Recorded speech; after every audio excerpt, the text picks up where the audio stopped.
The gunshot echoed through the valley as Fiona Campbell crouched behind the overturned wagon, her heart pounding wildly against her ribs.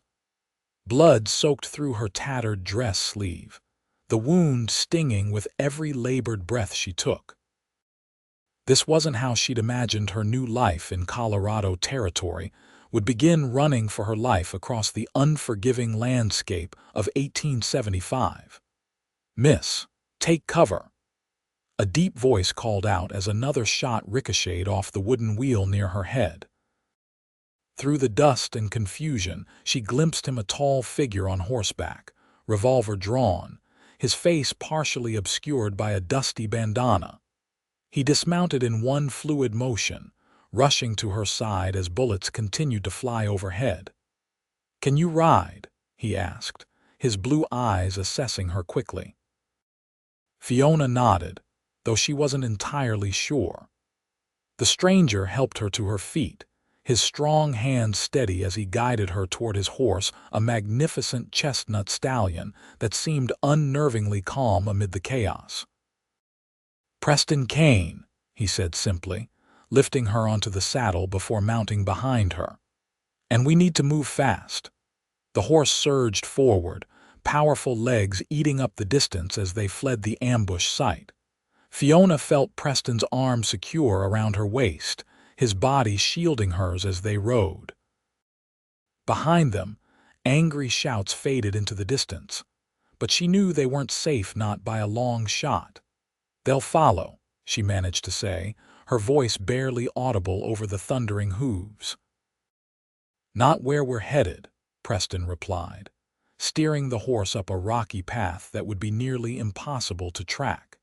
As they crested the ridge, Fiona caught sight of the town they were leaving behind, Silvercliff, the place that was supposed to be her salvation after fleeing Boston. Instead, it had become her nightmare. "I can't go back there," she said, tears welling in her eyes as she stared at the distant rooftops. The cowboy whispered, his breath warm against her ear, "Then we'll ride anywhere but back." And in that moment, with danger at their heels and uncertainty ahead, Fiona felt something she hadn't experienced in months' hope. They rode until the horse needed rest, finding shelter in a small canyon as twilight painted the Colorado sky in brilliant hues of orange and purple.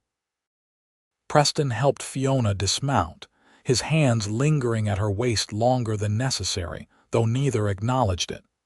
"Let me take a look at that wound," he said, gesturing toward her bloodied sleeve. Fiona hesitated. "It's just a graze. Even grazes can fester out here." His tone left no room for argument. "I've got supplies in my saddlebag." As Preston tended to her arm with surprisingly gentle hands, Fiona studied him. He wasn't what she'd expected from the cowboys she'd read about in dime novels back east.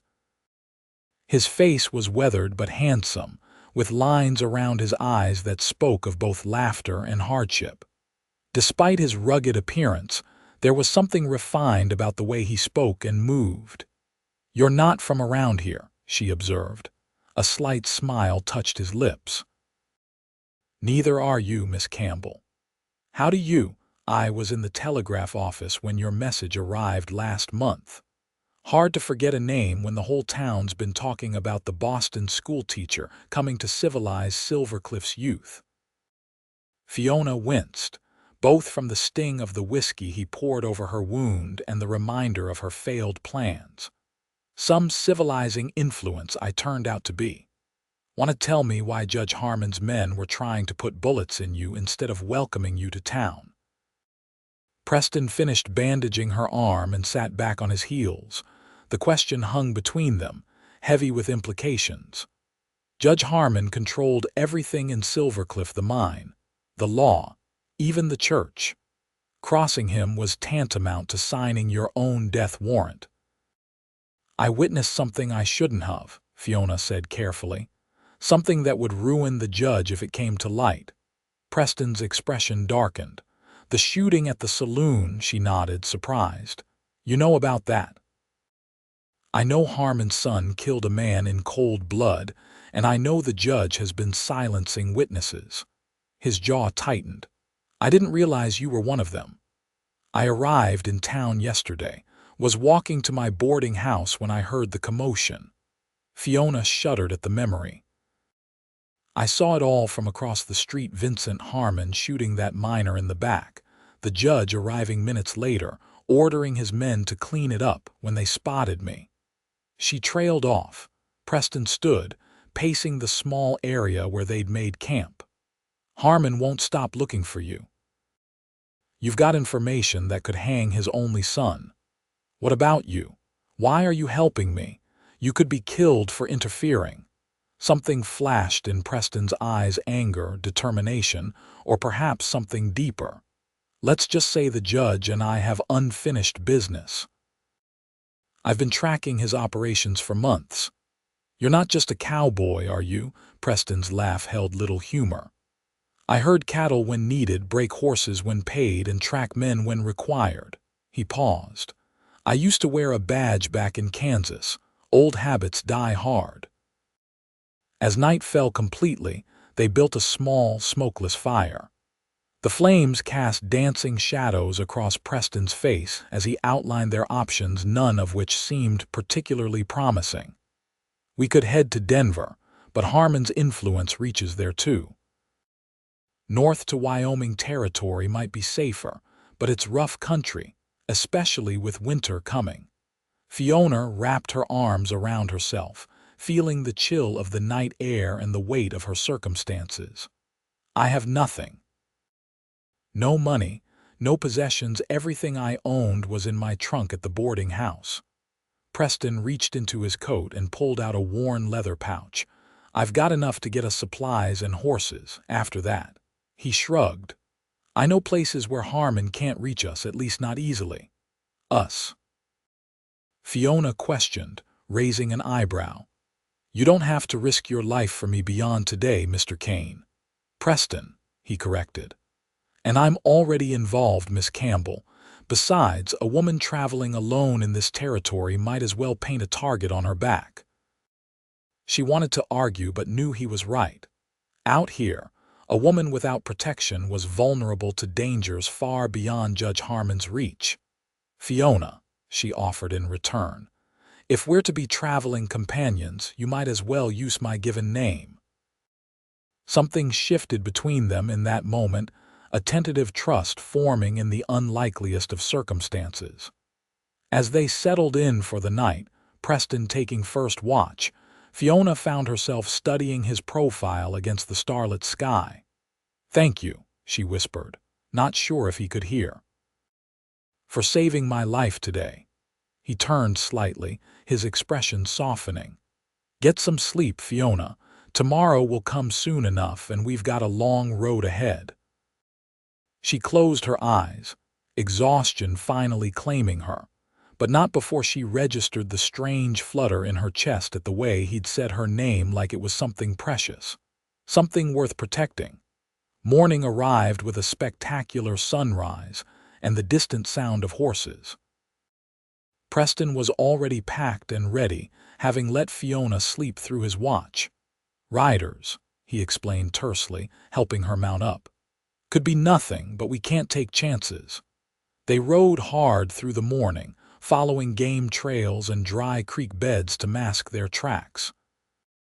Preston seemed to know this land intimately, navigating the treacherous terrain with confidence that Fiona found both impressive and reassuring. By midday, they reached a small trading post run by an elderly man Preston introduced as Morris. The old man eyed Fiona suspiciously, but asked no questions when Preston purchased supplies, an extra horse, and women's clothing. "Harmon's men were through here yesterday," Morris mentioned casually as he counted Preston's money, "asking about a woman matching your companion's description." Preston's hand moved subtly toward his gun. "What did you tell them?" Morris snorted. "That I haven't seen a woman under 60 in 3 months. They didn't believe me, but they moved on." He glanced at Fiona. "Whatever trouble you're in, miss, stick with Kane. He's one of the good ones." As they prepared to leave, Fiona changed into the practical riding clothes Preston had purchased: a simple blouse, split skirt, and sturdy boots. When she emerged from behind the trading post, she caught Preston staring. "Is something wrong?" she asked, suddenly self-conscious. He cleared his throat. "No, you look more prepared for the journey now," Morris chuckled behind them. "What the cowboy means to say is that you look mighty fine, miss." Preston shot the old man a warning glance before mounting his horse. "We should reach the cabin by nightfall if we keep a good pace." They rode northwest, leaving the main trails behind and venturing into increasingly wild country.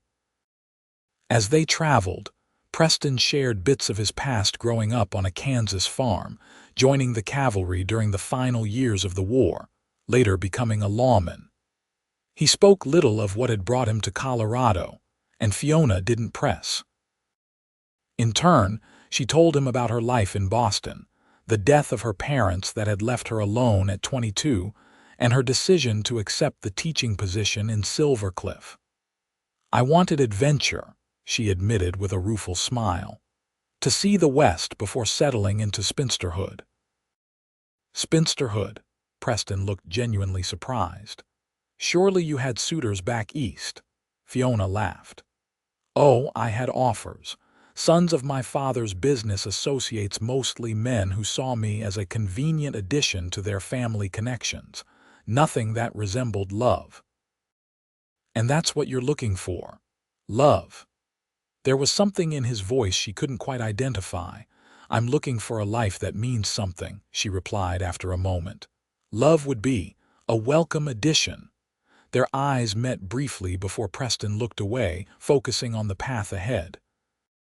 The silence that followed wasn't uncomfortable, but it was charged with something new, a mutual awareness that had nothing to do with their dangerous circumstances. As the sun began its descent, they came upon a small cabin nestled against the side of a forested mountain. It was simple but sturdy looking, with a corral for horses and a small stream nearby. "My father built this place years ago," Preston explained as he helped Fiona dismount. "He came out here during the first gold rushes, made enough to go back to Kansas and buy our farm. Kept this place as a reminder of his adventures, I suppose." Inside, the cabin was surprisingly comfortable. A stone fireplace dominated one wall, rough-hewn furniture filled the main room, and a curtain separated a small sleeping area. "Not exactly what you're used to in Boston," Preston said as he lit the lamps. Fiona ran her hand over the simple wooden table. "It's perfect, safe. For now," he cautioned. "We'll stay here a few days, let things cool down, then figure out our next move." He gestured toward the curtained area. "You take the bed. I'll sleep out here." As night fell, Preston built a fire while Fiona prepared a simple meal from their supplies. The domesticity of the scene struck her as they sat together, eating, how quickly circumstances had thrown them into an intimacy that would have been scandalous in Boston society. "Tell me more about Judge Harmon," she said as they finished their meal. "What's your connection to him?" Preston was quiet for so long that Fiona thought he might not answer. Finally, he stood and retrieved a small wooden box from his saddlebag. "2 years ago, I was tracking a gang that had robbed a bank in Denver. The trail led me to Silvercliff." He opened the box and removed a tarnished star-shaped badge. "I was working with the territorial marshals by then. When I started asking questions about strangers in town, I found myself arrested on false charges." "Harmon's doing," Preston nodded grimly. "He had me beaten, stripped of my badge, and run out of town. Told me he'd hang me if I ever returned." His fingers tightened around the badge. "I later discovered the bank robbers were working for Harmon, moving money from his illegal operations through legitimate banks." "And you've been gathering evidence against him since then," Fiona concluded. "Yes, but he's careful, connected. The territorial governor is his cousin by marriage. Preston's expression hardened. What you witnessed his son murdering that minor is the first direct evidence linking the Harmons to a capital crime. Fiona suddenly understood the gravity of her situation. I'm not just a witness. I'm your case against Harmon. You're a woman who deserves justice and protection, Preston corrected firmly. If you choose to testify, I'll make sure you have both. If not, he shrugged, we'll find somewhere safe for you to start over. The choice hung between them: justice at great personal risk, or safety at the cost of letting a murderer go free. Neither option felt right. What would you do? She asked softly. Preston's blue eyes met hers across the firelight. I've spent 2 years pursuing justice against Harmon. But I wouldn't ask anyone else to take the risks I've chosen. His honesty touched her. Most men would have pressured her, used her vulnerability to further their own goals. Instead, he was offering her a choice, a rare gift in a world where women's choices were often made for them. I need time to think, she said finally. We have a few days, he assured her. Get some rest. Things often look clearer in the morning. That night, as Fiona lay in the small bed listening to Preston's steady breathing from the main room, she found herself thinking not just of her testimony and Harmon's crimes, but of the man who had risked his life to save hers. There was something about Preston Kane that called to her: his quiet strength, his sense of justice, the gentleness that belied his rugged exterior. It was foolish to develop feelings in such circumstances, she told herself. And yet, as sleep finally claimed her, it was his face she saw behind her closed eyelids. The next 3 days established a routine of sorts. They tended the horses, hunted for fresh meat, and repaired what needed fixing around the cabin. Preston taught Fiona to shoot his spare revolver, patiently correcting her stance and grip until she could hit the targets he set up consistently. You're a natural, he praised after she shot a can off a stump at 20 paces. I had good motivation to learn, she replied, but smiled at his compliment nonetheless. In the evenings, they talked for hours by the fire. Preston told stories of his adventures tracking outlaws across the territories, while Fiona shared tales of her students in Boston and the books she loved. There were moments when their hands would accidentally touch, or their eyes would meet for just a beat too long, and Fiona would feel that same flutter in her chest. On the 4th night, as a storm raged outside the cabin, Preston finally asked the question that had been hovering between them. Have you decided about testifying? Fiona set down the shirt she'd been mending, one of Preston's that had torn during their escape. Yes, I can't let Vincent Harmon get away with murder, no matter the risk to myself. Preston's expression was a mix of admiration and concern. It won't be easy. We'll need to reach a federal marshal, someone beyond Harmon's influence. That means crossing the mountains before the heavy snows come. When do we leave? 2 days. There's a supply station at Red Creek Pass where we can rest and resupply before heading to Denver. He hesitated. Fiona, once you testify, your life will never be the same. The Harmons have allies everywhere. She met his gaze steadily. My life already changed the moment I saw Vincent pull that trigger. I can't unsee it, can't unfeel the responsibility. Preston reached across the table and covered her hand with his. The touch sent warmth spiraling through her. Whatever happens, you won't face it alone, he promised. They sat like that for a long moment, hands joined, the only sounds the crackling fire and the rain pounding on the roof.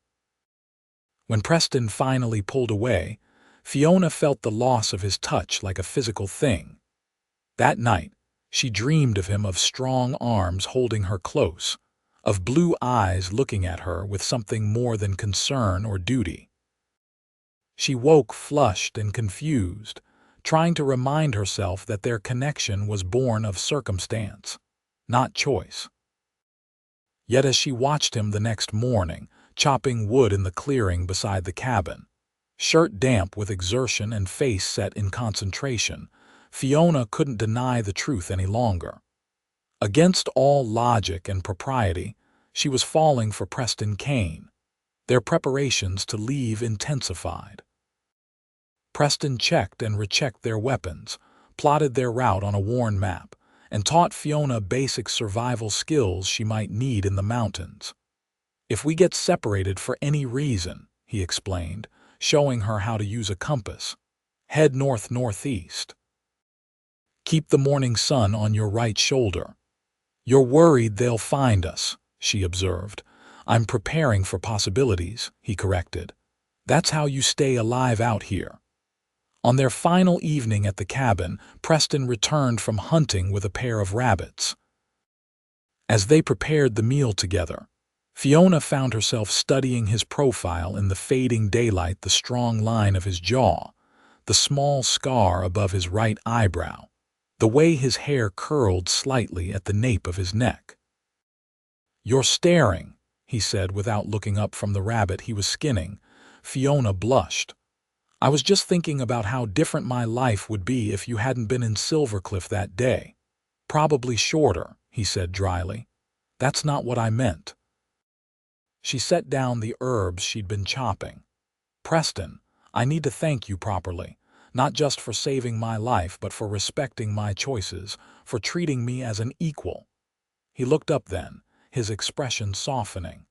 "You don't need to thank me for treating you as you deserve to be treated.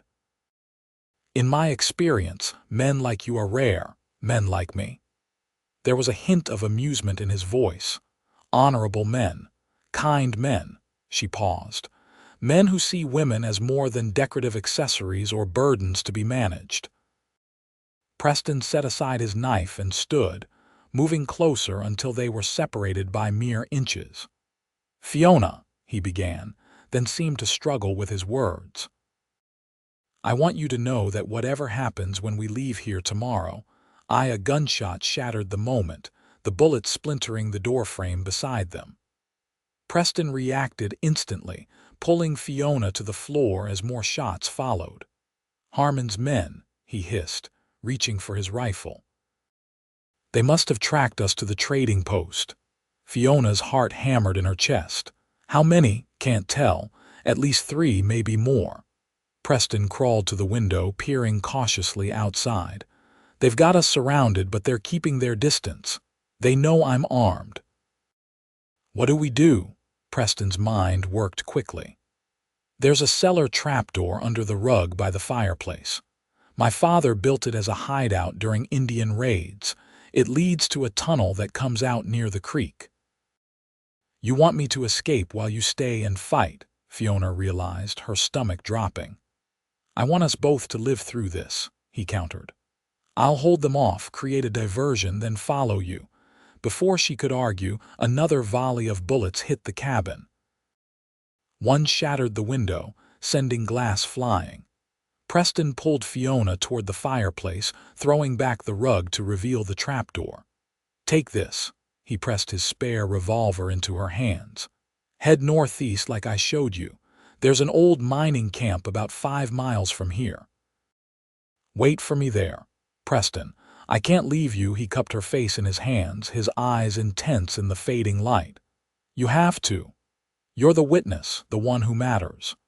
And then, before she could process what was happening, he kissed her a brief, fierce kiss that left her breathless. When he pulled away, his expression was determined. "That's in case I don't make it to the mining camp," he said quietly. "Now go." Stunned by both the kiss and the situation, Fiona let him help her into the cellar. The last thing she saw before he closed the trapdoor was Preston checking his rifle, his face set in grim resolve. The tunnel was low and narrow, forcing Fiona to crouch as she followed it by feel in the near-complete darkness. She tried not to think about the spiders and other creatures that might inhabit such a place, focusing instead on moving forward, on surviving. Behind her, she could hear the muffled sounds of gunfire intensifying. The thought of Preston alone against multiple assailants made her stomach clench with fear, but she pressed on, knowing that was what he wanted. The tunnel seemed to go on forever, though in reality it was probably no more than 100 yards. Finally, Fiona felt cool air on her face and saw a faint lightening ahead. She emerged into the twilight beside the creek, concealed by a thicket of willows. From this position, she could see the cabin and the men surrounding it, 5 riders, their horses tethered behind a rocky outcropping. They were firing steadily at the cabin, and Preston was returning fire from different windows, making it seem like there were multiple defenders. It was a clever tactic, but it couldn't last. Eventually, they would realize he was alone, or they would simply rush the cabin from multiple sides. Fiona knew she should run, should follow Preston's instructions and head for the mining camp. It was the logical choice, the safe choice. But as she watched another barrage of bullets hit the cabin, something inside her rebelled at the thought of leaving him. Moving carefully through the underbrush, she circled toward the horses. If she could scatter them, it might create enough confusion for Preston to gain an advantage. It was risky if spotted. She would be an easy target, but she couldn't simply abandon the man who had saved her life. The man who had come to mean so much to her in such a short time. Reaching the horses without being seen took agonizing minutes of careful movement. The animals were nervous from the gunfire, stamping and snorting. Fiona approached the first one cautiously, then fired Preston's revolver into the air. The effect was immediate and dramatic. The horses reared and bolted, breaking their ties and scattering in all directions. The attackers shouted in confusion, some running after their mounts while others turned to locate the source of the new threat. Fiona ducked down, crawling through the underbrush toward a fallen log that offered better cover. She had just reached it when a bullet splintered the wood inches from her head. "There she is," a voice shouted. The girl. 2 men advanced toward her position, guns drawn. Fiona raised Preston's revolver with shaking hands, remembering his lessons. She fired twice in rapid succession. The first shot went wild, but the second caught one of the men in the shoulder, spinning him around with a cry of pain. From the cabin, she heard renewed gunfire. Preston had spotted her diversion and was taking advantage of it, focusing his fire on the men approaching her position. One fell, clutching his leg, while the other dove for cover behind a boulder. In the confusion, Fiona saw Preston emerge from the cabin, moving low and fast toward the tree line. Relief flooded through her, only to turn to horror as one of the attackers spotted him and raised his rifle. "Preston!" She screamed in warning. He dropped and rolled as the shot rang out, returning fire from a prone position. The attacker jerked backward, his rifle discharging harmlessly into the air as he fell. Now it was 2 against 2, Preston against the man behind the boulder, Fiona against the one she'd wounded in the shoulder, who was now trying to flank her position. She tracked him through the trees, waiting until he was exposed before firing again. Her bullet grazed his side enough to make him curse and retreat. Then Preston was beside her, his expression a mixture of anger and admiration. "I told you to run," he hissed, pulling her deeper into cover as bullets thudded into the log. "I couldn't leave you," she replied simply. Something flashed in his eyes, frustration, certainly, but something else too. Before he could respond, more shots peppered their position. "We need to move," Preston decided. "Head for the creek. I'll cover you." This time Fiona obeyed. She ran in a crouch toward the water, diving into the protective cover of the willow thickets as Preston laid down covering fire. Moments later, he joined her, and together they waded into the shallow creek, using the water to mask their trail as they moved downstream. Behind them, the shooting had stopped. The remaining attackers were either regrouping or tending to their wounded.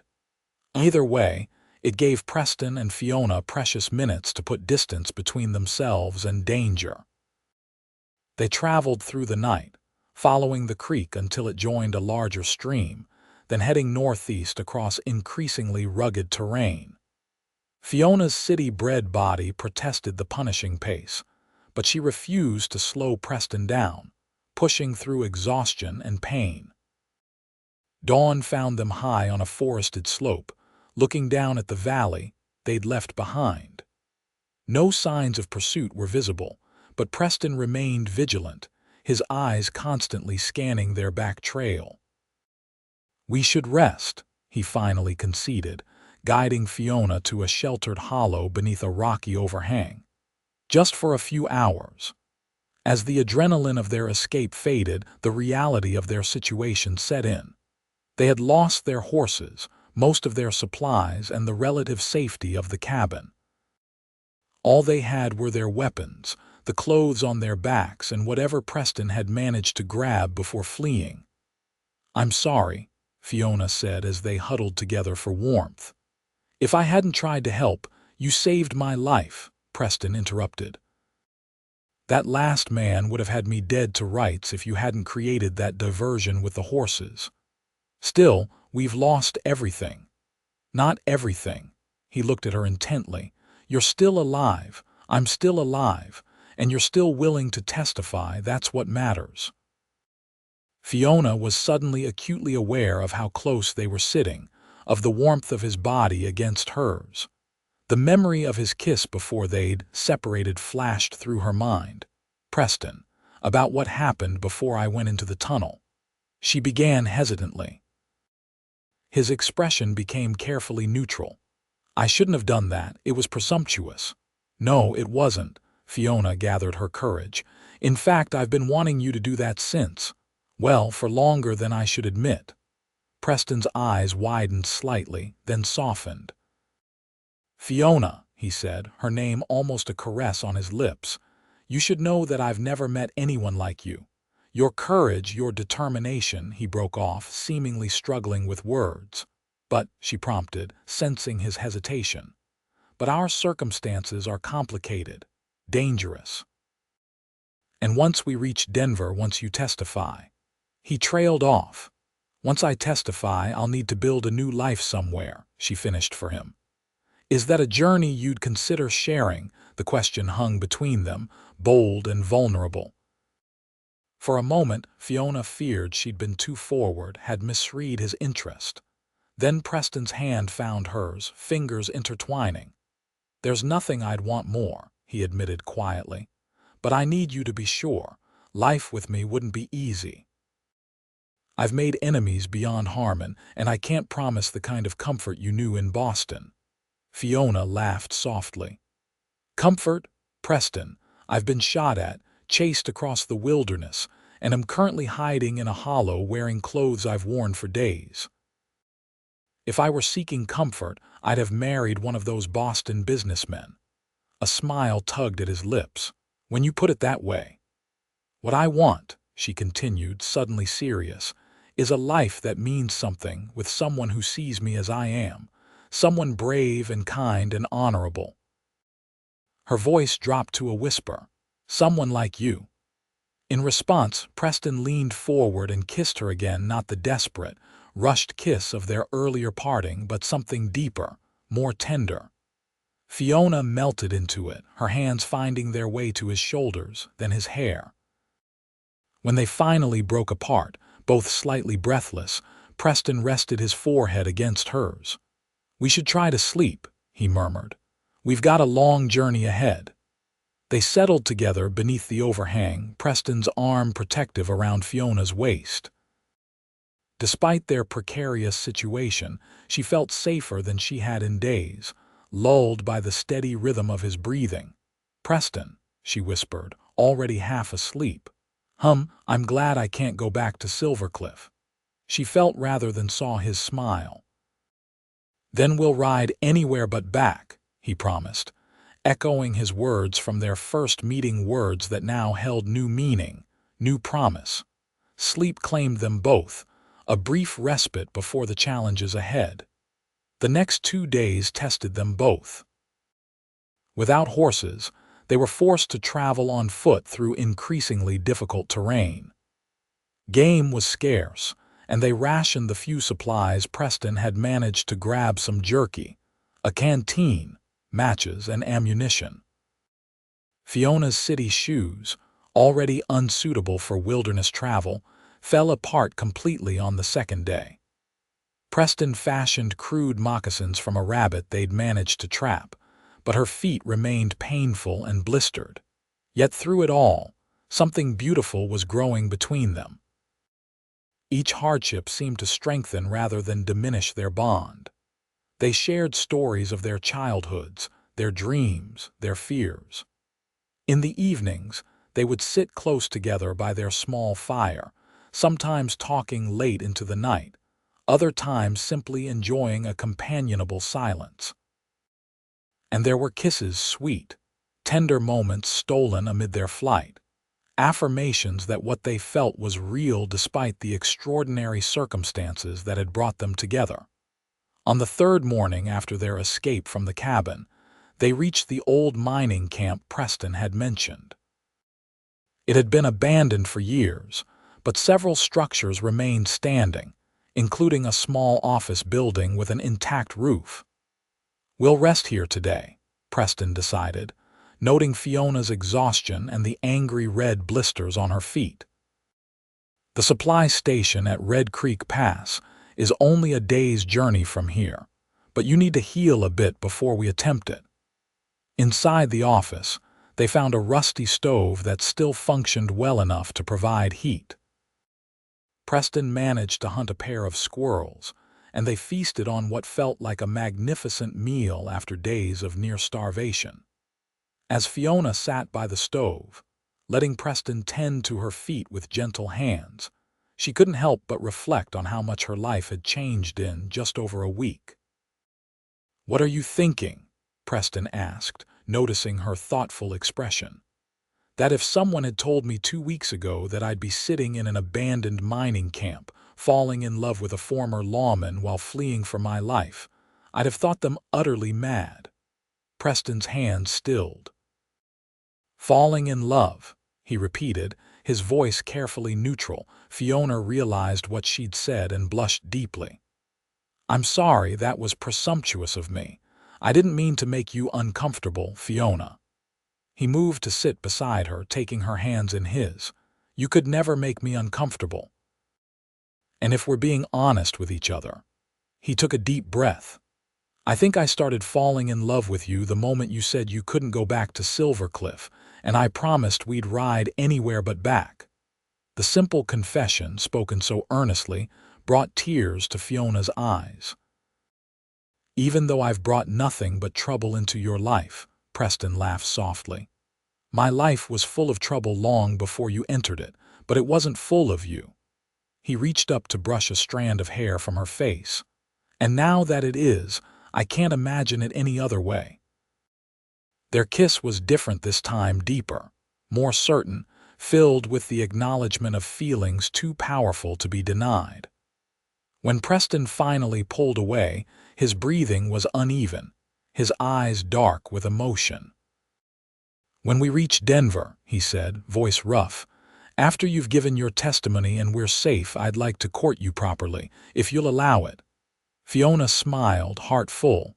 "I'd like nothing more." They spent the rest of the day recovering their strength and planning their route to Red Creek Pass.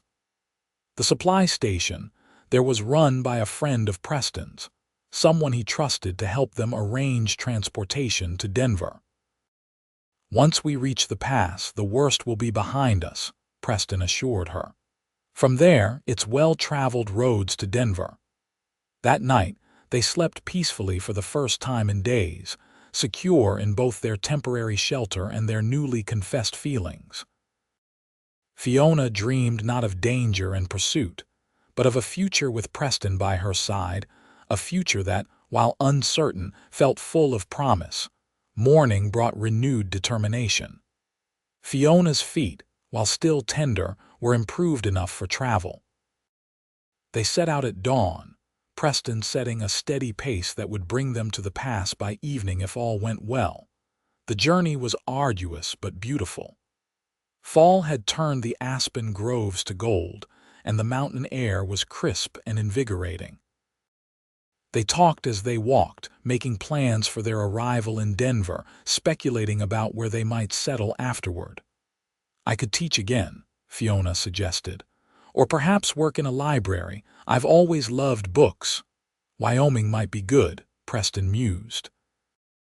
"It's still wild enough that Harmon's influence wouldn't reach there easily, but settled enough for schools and such.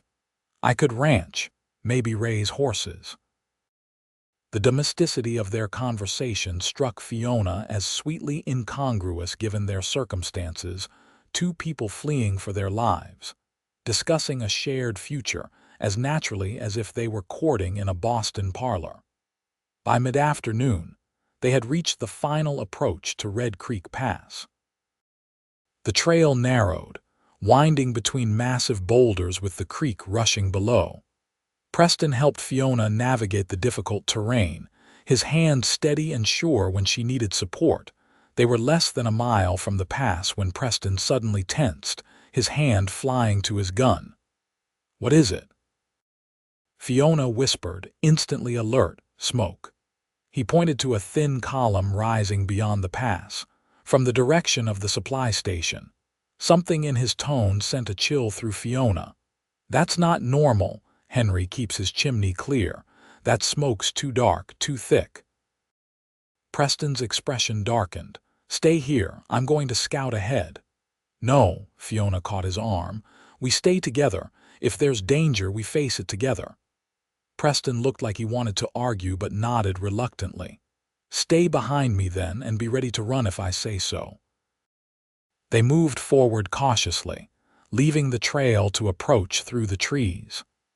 As they neared the supply station, the smell of burning wood grew stronger. From their elevated position, they could finally see the source of the smoke. The station itself was burning, flames consuming the wooden structure while several men on horseback watched from a distance. "Harmon's men," Preston hissed, recognizing one of the riders. "They got here ahead of us, probably hoping to catch us when we arrived." Fiona's heart sank.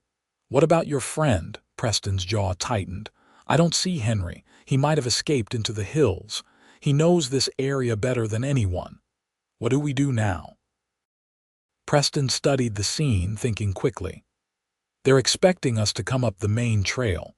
We'll circle around, head west toward Miller's Crossing. It's a longer route to Denver but less traveled." "Can we make it? Without supplies?" Fiona asked, worried. "We have to." Preston's eyes met hers, resolute. "I'm not letting them stop us, Fiona. Not when we're so close." They retreated carefully, keeping to the trees until they were well away from the burning station. Preston led them on a steep detour through a series of ravines, moving as quickly as Fiona's injured feet would allow. The sun was setting when disaster struck. As they crossed a particularly rocky stretch, Fiona's makeshift moccasin caught on a stone, sending her tumbling down a short but steep embankment. She landed hard, a cry of pain escaping her lips as her ankle twisted beneath her. Preston was at her side instantly. "Can you move it?" he asked, carefully examining the rapidly swelling joint. Fiona tried and winced. "A little. It's not broken, I don't think, but I can't put weight on it." The implications were clear. Their progress would be severely slowed if not halted entirely, and with Harmon's men so close behind. "You should go on without me," Fiona said, voicing what she knew Preston must be thinking. "Get to Denver, bring back help." The look he gave her was one of such profound disbelief that she almost laughed despite the pain. "That's not happening," he stated flatly. "Preston, be reasonable. I'll only slow you down. Find somewhere to hide me, then come back once you've reached safety." "No." The single word was final, brooking no argument. "We started this journey together and we'll finish it together." He surveyed their surroundings. "We need shelter for the night." There's a rock outcropping about 100 yards ahead. Should provide some cover while I figure out our next move." Without further discussion, he lifted Fiona into his arms. She started to protest that she could hop with his support, but the determined set of his jaw silenced her. Instead, she wrapped her arms around his neck and let him carry her to the shelter he'd spotted. The outcropping turned out to be a shallow cave, deep enough to protect them from the elements, but not so deep as to harbor animals. Preston settled Fiona carefully against the back wall, then used the last of their daylight to gather wood for a small fire. As darkness fell, he bound her ankle with strips torn from his own shirt, his touch gentle despite his grim expression. "It's not as bad as it looks," he assured her, though Fiona suspected he was being optimistic for her benefit. "Rest it tonight, and by morning you might be able to put some weight on it." They ate the last of their food, a few strips of jerky, and shared the remaining water in their canteen. The situation was dire, but as they sat close together in the firelight, Fiona found she couldn't regret the journey that had brought them here. "I was thinking," she said after a comfortable silence, "about what you said yesterday, about courting me properly in Denver." Preston smiled, some of the tension leaving his face. "What about it? I think we're well beyond conventional courting, don't you?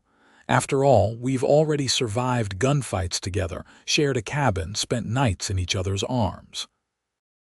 "Your Boston friends would be scandalized," he agreed with a soft laugh. "Thoroughly." She took his hand, suddenly serious. "What I'm trying to say is, when we reach Denver, I don't want to pretend we're just beginning. Whatever happens with my testimony, however long it takes to feel safe again, I want us to face it together. Not as people who are courting, but as partners." Preston's eyes widened slightly, understanding dawning. "Fiona Campbell, are you proposing to me?" She blushed but held his gaze steadily. "I suppose I am. It's terribly forward of me, isn't it?" "Terribly," he agreed, but his voice was tender. "And entirely welcome." He lifted her hand to his lips. "Yes, Fiona, I would be honored to be your husband whenever and however you'll have me." The simplicity of his acceptance, free from any hint of surprise at her boldness or concern about propriety, confirmed everything Fiona loved about this man. In Preston Kane, she had found someone who valued her mind and spirit as much as her heart. Their kiss sealed the promise, a commitment made not in a church or before witnesses, but in a mountain cave with danger at their heels. Somehow, it felt more sacred for all that. They spent the night planning their future, the small ranch they might build in Wyoming, the school where Fiona might teach, the children they hoped to have. For a few precious hours, they allowed themselves to dream beyond their current peril, to believe in the life that awaited them if they could just reach Denver safely. Morning brought both challenge and opportunity. Fiona's ankle, while still painful, had improved enough that she could walk with support, and Preston, scouting the area at dawn, discovered fresh horse tracks nearby.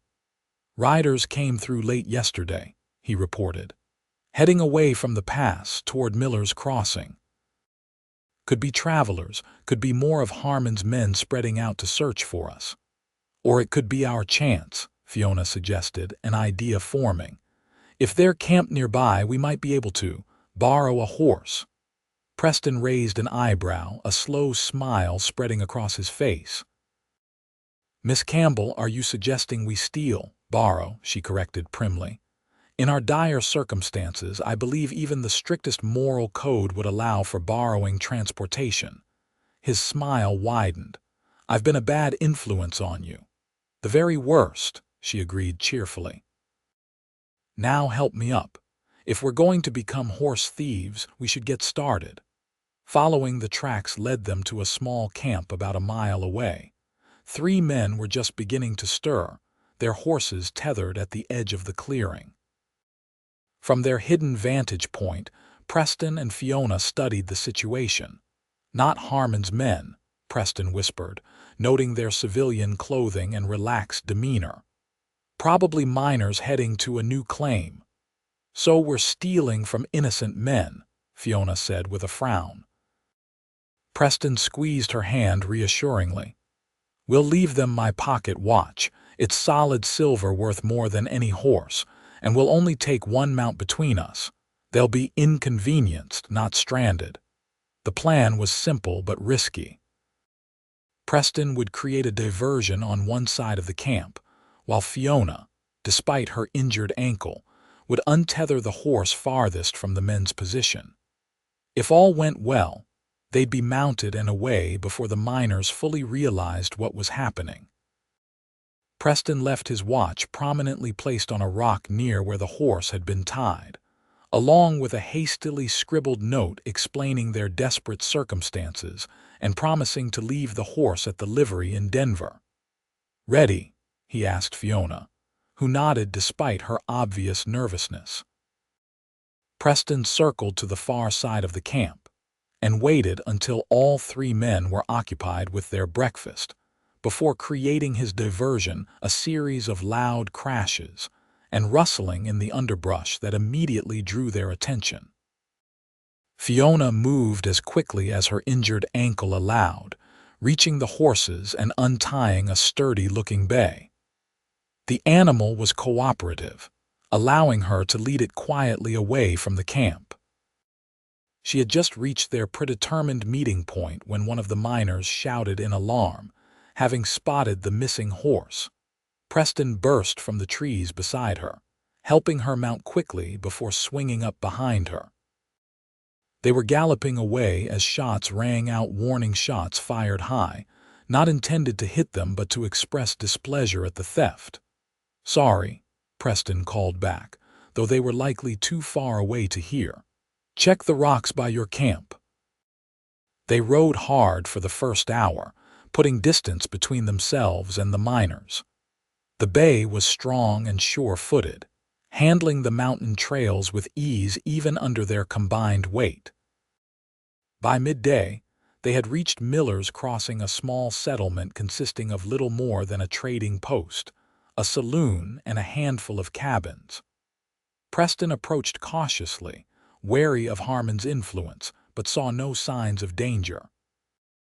The trading post owner, a wizened man named Tucker, recognized neither of them and asked no questions when Preston traded his remaining ammunition, and Fiona's Boston-made brooch for supplies.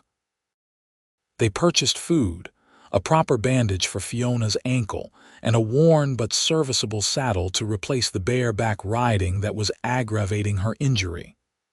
"How far to Denver?" Fiona asked as they prepared to depart. 3 days' ride," Tucker informed them. "Roads clear all the way, but watch yourselves near Elk Creek. Been some bandit trouble thereabouts." After bandits and Harmon's men, ordinary road thieves seemed almost quaint, but they thanked him for the warning nonetheless. They rode more leisurely after leaving Miller's Crossing, preserving their horses' strength and allowing Fiona's ankle time to heal. The countryside was changing, less rugged mountain terrain and more rolling foothills as they descended toward the plains where Denver sat. That night, they camped beside a small stream, enjoying the luxury of a proper meal from their purchased supplies. As they sat together after eating, Fiona resting against Preston's chest while he absently stroked her hair, she felt a contentment that seemed miraculous given their circumstances. "What will happen after I testify?" she asked, voicing a concern that had been growing. "Will Harmon be arrested immediately?" Preston sighed. "It's not that simple. He'll have lawyers, connections. There will be a hearing, possibly a trial if the territorial judge thinks there's enough evidence. You may need to testify multiple times, and will be in danger until it's resolved," she concluded. "Yes, but Denver has lawmen who aren't in Harmon's pocket. You'll have protection." He kissed the top of her head. "And you'll have me. What about afterward? Will we really be able to start over somewhere new?" "I've been saving for a place of my own for years," Preston revealed. "I have enough for a small spread in Wyoming, like we discussed. It won't be fancy, but it would be ours." The word ours sent a warm glow through Fiona. "When could we be married?" she asked, practical considerations asserting themselves. "Would we need to wait until after the trial?" Preston considered this. "There's no legal reason to wait, but a wedding might make us easier to track if Harmon sends men after us. So we either postpone our happiness for safety or risk danger for happiness," Fiona mused. "What a choice. There might be a third option." Preston shifted so he could see her face. "We could marry quietly in Denver immediately after you testify. Just us, a preacher, and whatever witnesses we need to make it legal. Then we leave town that same day, heading in an unexpected direction to throw off pursuit." The plan appealed to Fiona's practical nature as much as her romantic heart. "I like that option," she admitted. "Though I've always imagined my wedding with friends and family present. We could have a proper celebration later when it's safe," Preston suggested. "Renew our vows in front of everyone." "Everyone being your friends, since most of mine are back in Boston and unlikely to travel to Wyoming," Fiona pointed out with a small laugh. "You'll make new friends. People will love you as quickly as I did." Preston's tone was so matter-of-fact, so confident in her ability to build a new life, that Fiona felt tears prick her eyes. "How did I get so fortunate?" she wondered aloud. "To find you in the midst of such danger. I've been asking myself the same question." Preston's arms tightened around her. "Maybe some good had to come from all the darkness Harmon created, a balance of sorts." They fell silent, contemplating the strange twists of fate that had brought them together. Later, as they prepared for sleep, Preston suddenly laughed. "What's amusing?" Fiona asked, settling beside him beneath their shared blanket. "I was just thinking about how this all started. You said you couldn't go back to Silvercliff, and I promised we'd ride anywhere but back." He shook his head, smiling. "I had no idea how far anywhere would take us. Are you sorry?" "That you made that promise." Fiona held her breath, suddenly needing reassurance. Preston's answer was to pull her close, his kiss leaving no doubt about his feelings. "The only thing I'm sorry about," he murmured against her lips, "is that I didn't meet you years ago." Satisfied with his answer, Fiona drifted to sleep in his arms, dreaming of the life they would build together far from Boston, far from Silvercliff, in a place that would be entirely their own. The next 2 days of travel were mercifully uneventful. Fiona's ankle improved enough that riding became comfortable, and they made good progress along the increasingly well-traveled road to Denver. They passed other travelers' freight wagons, mail coaches, solitary riders, but saw no sign of Harmon's men. "You think they've given up?" Fiona asked hopefully as they made camp on their final night before reaching Denver. Preston shook his head. "More likely they're waiting in Denver, watching the roads. Harmon would have telegraphed ahead once he realized we were heading that way." "So how do we enter the city safely?" "We don't enter directly." Preston pointed to their map, indicating a small settlement on Denver's outskirts. "We'll stop here first, at Riverside. I have a friend there, James Merritt, a former marshal I worked with. He can escort us to the territorial offices." The plan was sound, but as they prepared for their final day of travel, Fiona couldn't shake a sense of foreboding. They had come so far, overcome so much it seemed almost too much to hope that they could complete their journey without one final confrontation. Her premonition proved accurate sooner than expected. Midway through the morning, as they rounded a bend in the road, they found their path blocked by 3 mounted men. Even before she could make out their faces, Fiona knew these were Harmon's men. Preston reacted instantly, wheeling their horse around, only to find 2 more riders approaching from behind. They were trapped. "Well, well," called one of the men ahead, a burly figure with a distinctive scar across his cheek. "If it ain't the schoolteacher and her pet lawman. Judge Harmon sends his regards." Preston's arm tightened protectively around Fiona's waist. "Let us pass, Fletcher," he called back, recognizing the leader. "This doesn't have to end in bloodshed." Fletcher laughed, the sound ugly in the morning air. "Oh, but it does. The judge was quite specific neither of you reaches Denver alive." Preston's voice dropped to a whisper. "When I say now, slide off to the right and run for those trees. Don't look back." "I'm not leaving you," Fiona hissed back. "Fiona, please, enough whispering," Fletcher interrupted, drawing his gun. "Time to finish this." What happened next unfolded with the surreal clarity that accompanies moments of extreme danger. As Fletcher raised his weapon, a shot rang out, but not from his gun or Preston's. One of the men behind them cried out and toppled from his saddle. More shots followed in rapid succession. Fletcher jerked backward, blood blooming on his chest. The remaining men scattered, returning fire at unseen assailants in the trees lining the road. "Down!" Preston shouted, pulling Fiona from the saddle and shielding her with his body as bullets whizzed overhead. From the forest emerged a group of mounted men, badges glinting on their chests. Marshals, at least 5 of them, led by a tall figure Fiona recognized from Preston's descriptions as James Merritt. The skirmish was brief but violent. When silence finally fell, 3 of Harmon's men lay dead or wounded on the road. The others had fled into the hills, pursued by 2 of the marshals. Merritt dismounted and strode toward them, relief evident on his weathered face. "Cutting it close, weren't you, Kane?" Preston stood, helping Fiona to her feet. "Your timing is impeccable as always, James." He clasped the marshal's hand warmly. "How did you know we were coming this way?" "Got a telegram from old Henry at Red Creek," Merritt explained. "Said Harmon's men had burned his place looking for you too, and you were likely headed this direction."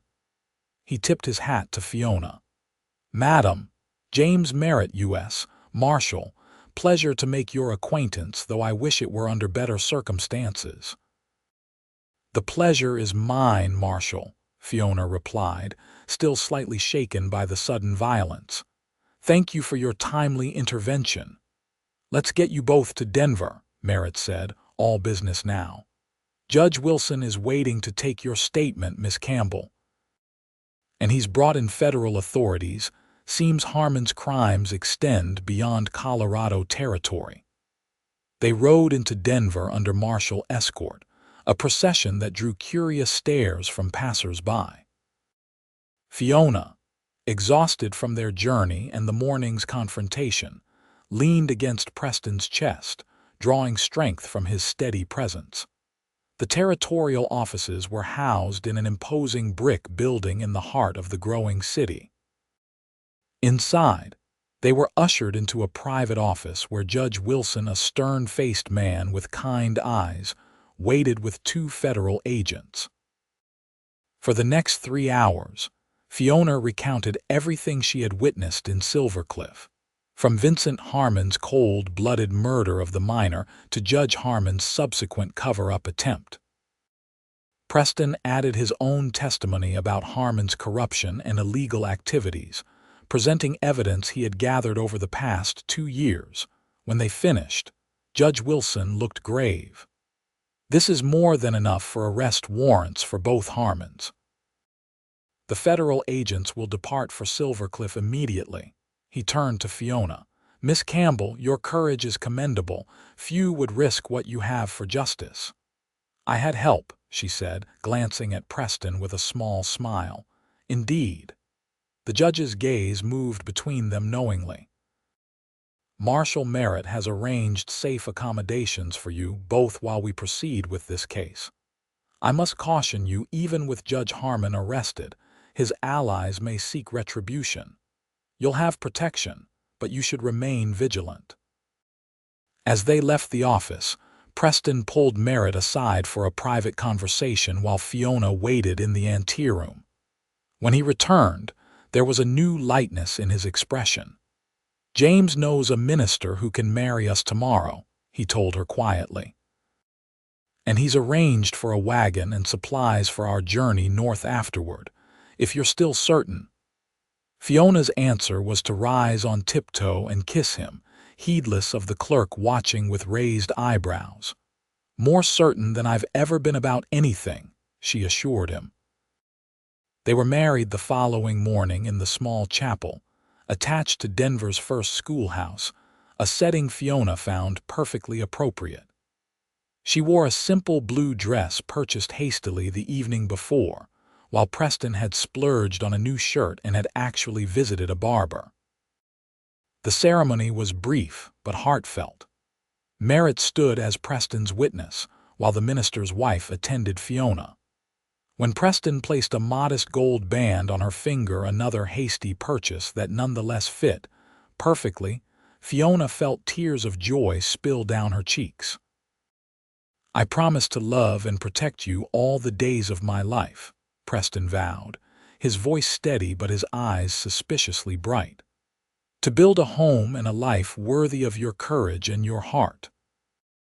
Fiona's own vows were simple but profound. "I promise to stand by you through whatever challenges we face, to create a haven of love wherever we may roam, and to never regret the day I said I couldn't go back." Their kiss as husband and wife felt like a beginning not just of their marriage, but of a new chapter, untainted by fear and pursuit. They departed Denver that same afternoon, their wagon loaded with supplies for their new life. Instead of heading directly north to Wyoming as expected, they traveled east for several days before turning northwest, a precaution suggested by Merritt to throw off any potential pursuers. 2 weeks after their wedding, as autumn yielded to the first hints of winter, they crossed into Wyoming territory. The land was vast and wild, with sweeping plains giving way to distant mountains. When they crested a particular rise and Preston reined in the horses, Fiona knew they had reached their destination. Below them stretched a valley, bisected by a clear stream. A small cabin stood near a grove of cottonwoods, with open grassland beyond that would be perfect for raising horses. "It's not much," Preston said, watching her reaction carefully. "Just 80 acres and the cabin. The previous owner was a widower who decided to return east. James told me about it months ago, and I sent money to secure it, just in case." He trailed off, suddenly uncertain. "We can look for something better if you don't like it." Fiona took in the scene, the rugged beauty of the land, the simple cabin that would become their home, the endless sky above. It was nothing like the life she had imagined for herself in Boston, yet somehow it was everything she hadn't known she wanted. "It's perfect," she said, meaning it completely. "It's ours." Preston's smile could have lit the valley. He jumped down from the wagon and came around to her side, lifting her into his arms to carry her the last few yards to their new home. "What are you doing?" she laughed as he kicked open the cabin door. "Carrying my wife across the threshold," he replied with mock seriousness. "I may be new to marriage, but I know the traditions." Inside, the cabin was sparse but solid, a main room with a stone fireplace, a small bedroom, and a lean-to kitchen. With their supplies and whatever personal touches Fiona would add, it would become a true home. Preston set her down gently, his arms remaining around her waist. "Welcome home, Mrs. Kane." The name, her new name, sent a thrill through her. "Say that again," she requested, smiling up at him. "Mrs. Kane." He brushed his lips against hers. "My wife, my heart." Their kiss deepened, all the emotion of their journey and their love pouring into it. When they finally broke apart, Fiona rested her head against his chest, listening to the steady beat of his heart. "You think we'll be safe here?" she asked softly. "Word came from Denver before we left. Judge Harmon and his son have been arrested. The federal investigation is uncovering corruption throughout Colorado territory. Preston's arms tightened around her. It may take time for the trials, but they won't be able to hurt anyone else. And few people know where we've settled, so we can truly begin again. Yes. Preston led her to the cabin's small window where they could see the valley stretching before them. We can raise horses, build a proper ranch. Maybe in a few years, when the settlement down the valley grows, you could teach again if you wanted.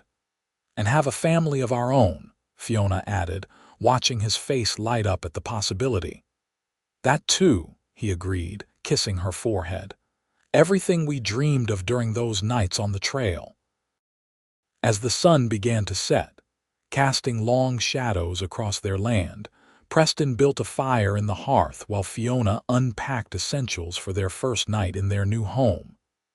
The simple domesticity of the tasks felt like a blessing after weeks of danger and uncertainty.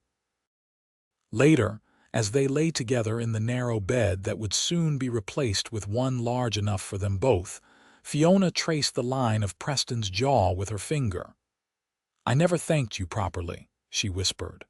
"For what?" he asked, capturing her hand and kissing her palm. "For offering me a different path when I said I couldn't go back. For promising we'd ride anywhere but back." She smiled in the darkness. "For loving me enough to make that promise real." Preston gathered her closer, his voice rough with emotion. "Loving you is the easiest thing I've ever done, Fiona Campbell. And the most rewarding." Outside, the Wyoming wind sang around their cabin a lullaby for their first night home, the first of many in a life built on courage, justice, and a love born in the wildest of circumstances.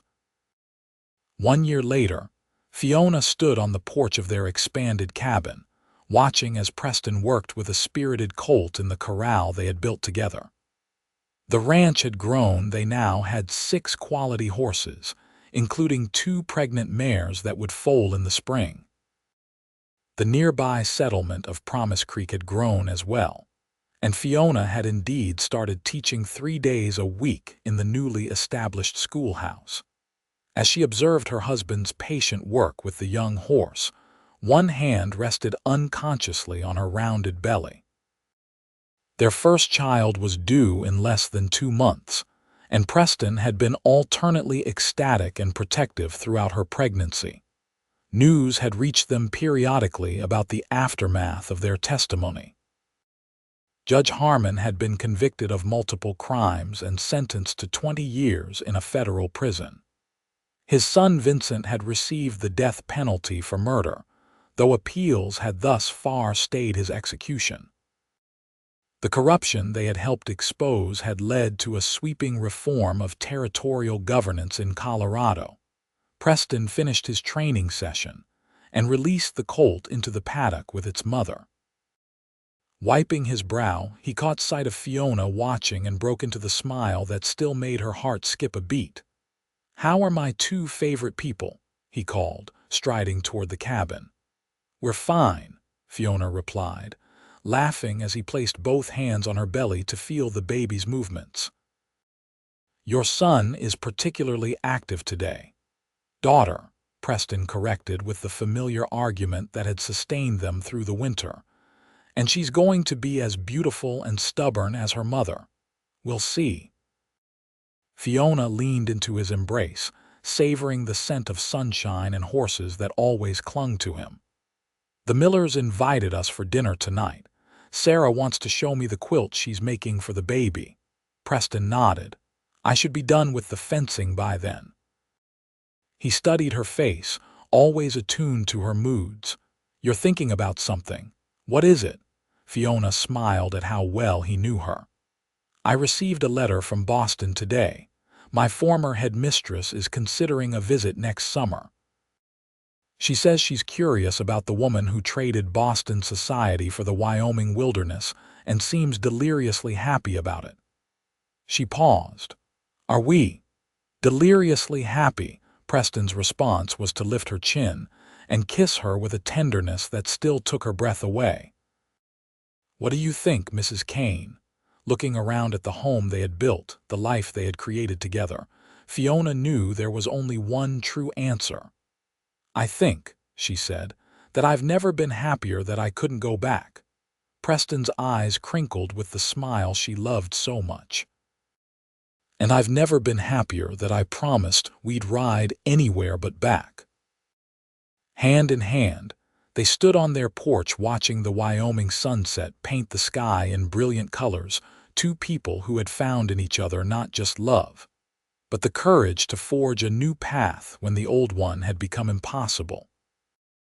And in that moment, surrounded by the beauty of their land and the promise of their growing family, they knew they had indeed found their anywhere, a place that was, simply and perfectly, home.